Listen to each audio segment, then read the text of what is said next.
আহারে ভাই কুকুরটা এমন করে গা।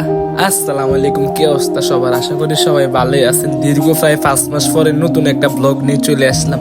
আসলে ব্লগটা করার ইচ্ছা ছিল না, ইচ্ছা হয়েছিল যে এই বৃষ্টি দিয়ে আমি সাইকেল রাইড করার লেগে গেছিলাম। তো ঘুরতে ঘুরতে ঘুরতে অনেকখানে ঘুরলাম। তো ঘুরে শেষে নিজের কিছু ফটোশ্যুট করলাম, করে চলে আসতেছি। চলে আসার পর যা একটা অবস্থা হয়েছে, মানে শুধু বৃষ্টি পরে আমার শরীর পুরোটা ভিজে গেছে, আপনারা দেখতেই পারতেছেন। আর এখন সামনে দিয়ে দেখামো আমি, যে দেখেন বৃষ্টিটা এমনি একবার স্পষ্ট ভিজা যায় এখান থেকে। হ্যাঁ, যাই হোক, আজকে দিনটা খুব ভালো ছিল।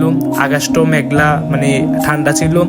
আসলে রোদ কিন্তু ভালো লাগে না, আমারও ভালো লাগে না, অনেকেরও ভালো লাগে না, কিন্তু বৃষ্টিটা অনেকেরই ভালো লাগে। তাই রাখা পাক্কা রাত দিয়ে ঘুরতে ঘুরতে ঘুরতে ঘুরতে চলে যেতেছি আমার বাসার দিকে। তখন বাসার দিকে চলে যাবো, এই বাসার সামনে চলে আসি। এখন দেখেন আমার অবস্থা, দেখছেন? মানে পুরা পুরা গা শরীর কাদায়, মানে কাদায় একে শেষ হয়ে গেছে। আমি গেছি তো গেছি, আমার সাইকেলটাও লগে, মানে সাইকেলটারও ওয়াশ দেওয়ার লাগবে, আমারও ওয়াশ দেওয়ার লাগবে। অবস্থা খারাপ। তো সবাই দেখতে থাকেন। আজ এই পর্যন্ত এই ভিডিওটা দেখতে ভালো লাগলে লাইক ফলো দেওয়ার সাথে থাকবেন। ধন্যবাদ।